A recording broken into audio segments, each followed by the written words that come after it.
Since Ring Energy's been through the ringer with the formation of this bearish range, even if price were to immediately reverse by the next Fibonacci time zone interval, there'd be plenty of resistance around the 160s, where there's been recent high selling volume just above the recent gap down. Despite this, some still see a silver lining around this bearish cloud, looking at potential bounces along the way down these retracement levels. Longer term, Ring Energy rallies its supporters behind the fact it generated a record $50.1 million in adjusted free cash flow in 2025, up 15% year over year, marking its 25th consecutive quarter of positive free cash flow, even as realized prices declined roughly 18%. This performance was supported by a sharp 35% reduction in capital spending, improved drilling efficiency to about $500 per lateral foot, and lower operating costs, including an 18% reduction in lease operating expenses in the second half of the year. Last year, it also showed steady growth and depth in its asset base, with sales volumes increasing 3% to about 20,253 barrels of oil equivalent per day and proved reserves rising 14%. Management highlighted that its drilling inventory now exceeds 500 locations, representing more than a decade of runway. Ring Energy attributed this progress to the prioritization of high-return projects, rapid capital adjustments, and integration of the Lime Rock acquisition, which also contributed to production and cost improvements. On top of that, debt fell by approximately $35 to $40 million following the acquisition.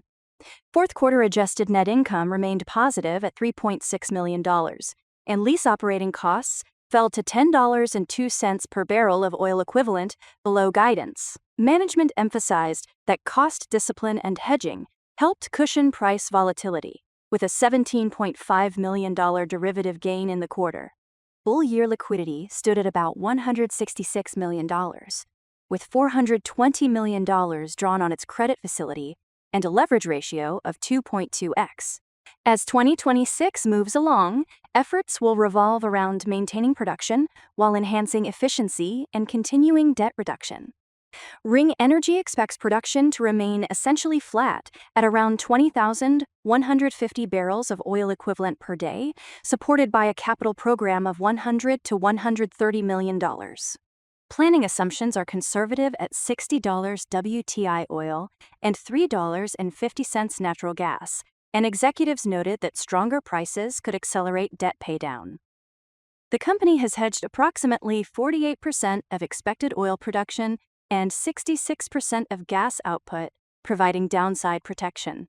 And with WTI well above 60 even after retreating recently, bullish sentiment builds. In the transition toward more capital-efficient development, there'll be a move toward a higher mix of horizontal drilling and longer laterals.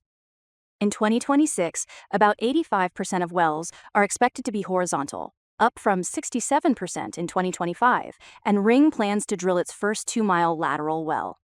It spent the past 2 years positioning acreage and infrastructure to support this shift, which is expected to improve long-term returns and free cash flow. Then there's also ongoing testing of new zones for horizontal development, with early results described as encouraging and expected to expand future inventory.